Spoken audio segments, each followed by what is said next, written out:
What is going on, guys? Welcome back to Talking Jets with Tigo. My name is Tigo, and the East-West Shrine Bowl is done. The Senior Bowl is done, and this is the first time we've been able to look at all of these prospects up close and personal since the college season and really get into our evaluation of these players and this draft class.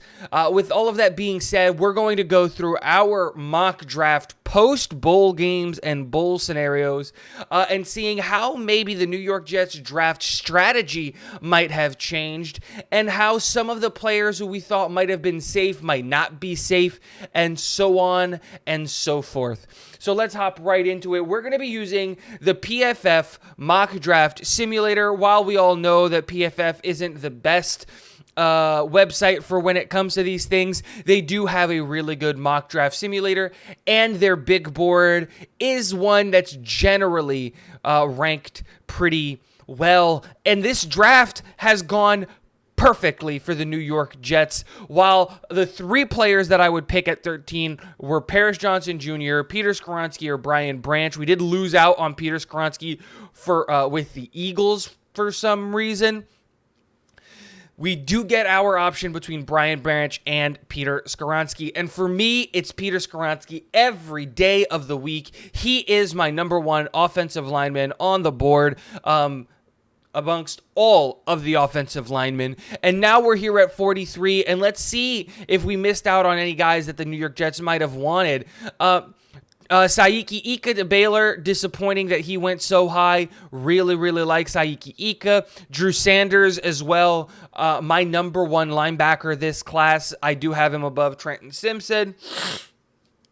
He goes away, not that the Jets were picking it. Really losing on Antonio Johnson really sucks.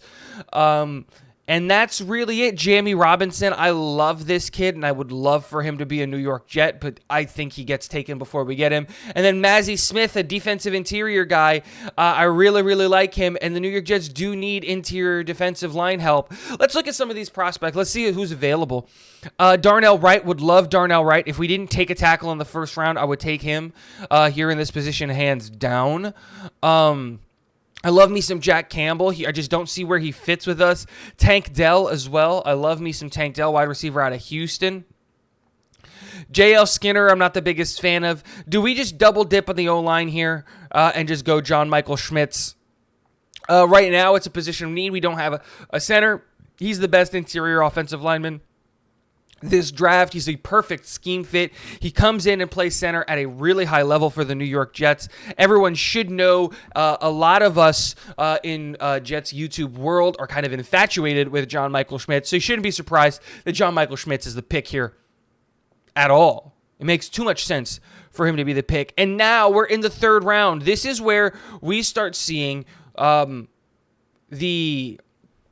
Jets front office and what they can do. And honestly, the name that jumps out to me here is Keandre Coburn out of Texas. I love me some Keandre Coburn. DeJuan Jones here at 88 is just unrealistic. For all you guys who love Hendon Hooker, he is not a draftable prospect. For me right now, it seems like it has to be Coburn. We need to get some interior defensive linemen. As of right now, the only one under contract is Quinnen Williams. Now, while I know we're going to be bringing back Nathan Shepard and Sheldon Rankins, I don't know if we're bringing back Solomon Thomas, and we got to fill in and pad that room.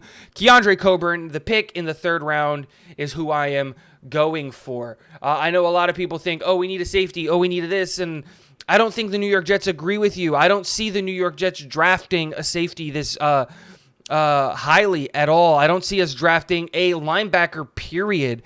I think that the front office and this coaching staff really feel comfortable with those guys. Wow, if I knew Zach Pickens was going to be here, I might have gone a different direction, because I really do like me some Zach Pickens as a really good value pick. But I think we've got to start looking at the wide receiver room and maybe filling out that one. I love Andre Yoshivas as a Jeff Smith replacement, a guy that you get in the fourth or the fifth round as a special teamer and someone who has insanely high upside. Andre Yoshivas is going to break the 40-yard time record at the the combine, I would put that hands down. And at 6'2", 207, to be able to run a sub 4.26 40 is absolutely insane. While he does need polish, especially coming out of the Ivy League, I look at him as a Jeff Smith replacement with high upside, with Denzel Mims upside.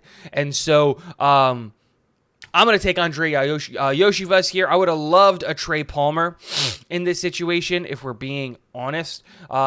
Andrew Voorhees in the 4th round blows my mind. Christopher Smith to the Texans is a great pick. Sucks that we weren't able to get him. I was actually a fan of his. Oh, Riley Moss. I really, really liked me some Riley Moss. He's going to a good team here and in a good situation. I would have taken him in this position 9 times out of 10. I'm not even going to sit here and lie to you. Now the Jets are back up on the board. We have 3 picks. We have a bunch of needs still. Let's look at what's out there. We do need an edge. Are there any edges that scream out at me? Derek Parrish out of Houston. Yasir Abdullah out of Louisville. Do need an edge. I don't think we're going to take a linebacker, so I'm not even going to look at linebacker, honestly. Tyler Lacey. Nobody that I'm in love with.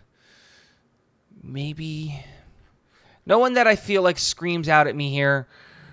Maybe we just take the safety out of Memphis, Quindell Johnson. I don't know much on him. He's ranked as the best safety. You know what? I'm going to take one of the Florida guys. I actually like these guys. I think I'm going to take Trey Dean III out of Florida. I'm a big Trey Dean fan, so I'm going to take Trey Dean out of Florida here. I think he has some potential, and as a safety to come in and compete, it's not a bad pick, and that's actually a position I think we do address. Going back, we're at 179, and then we're in our last 2 picks, so let's make these some good picks. Let's take an edge here. We need to round out our edge. You know what? Never mind. I'm going to take Darius Rush, cornerback out of South Carolina. I love this kid, and I'll explain that pick in a second, and then we're going to take Isaiah Land.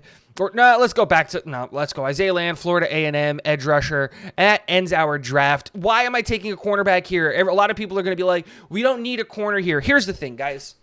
I would not be surprised if the New York Jets took a corner in this draft. Right now, we are paying $5 million between 2 corners that aren't pulling their weight in the financial aspect. And with this offseason pushing us closer and closer to the top of the spending cap that we're going to have, spending $5 million on Bryce Hall and Justin Hardy just won't make that much sense moving forward. Darius Rush is a corner that I fell in love with at the Senior Bowl. I love this kid's attitude. I love the way that this kid plays. I love this kid technically. And while he's not a perfect prospect, you know what Darius Rush is in my eyes?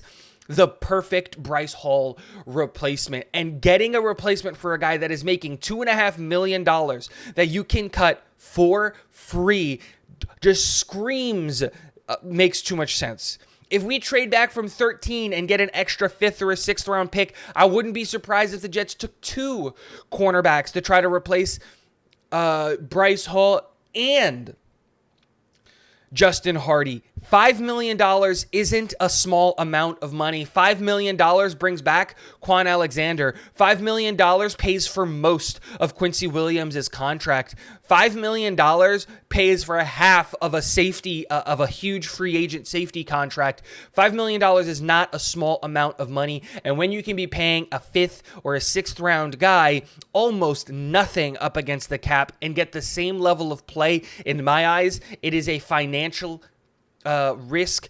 Not a financial risk. It makes too much fiscal sense to do that, and it is a level of play risk that you take. Darius Rush is a guy that I really, really like and can be the Brandon Echols replacement when Brandon Echols eventually takes DJ Reed's job. I said it. I said what I said. So let me know what you guys think. Peter Skoronski in the 1st, John Michael Schmitz in the 2nd, Keandre Coburn in the 3rd, Andre Ayoshivas in the 4th, Trey Dean the 3rd in the 5th, Darius Rush in the 6th, and with our last pick, Isaiah Land, the edge out of Florida A&M. Honestly, I know every single one of these players except for Isaiah Land. I'm going to go watch some tape on him after this. Let me know what you guys think in the comments section below. And last but not least, go Jets.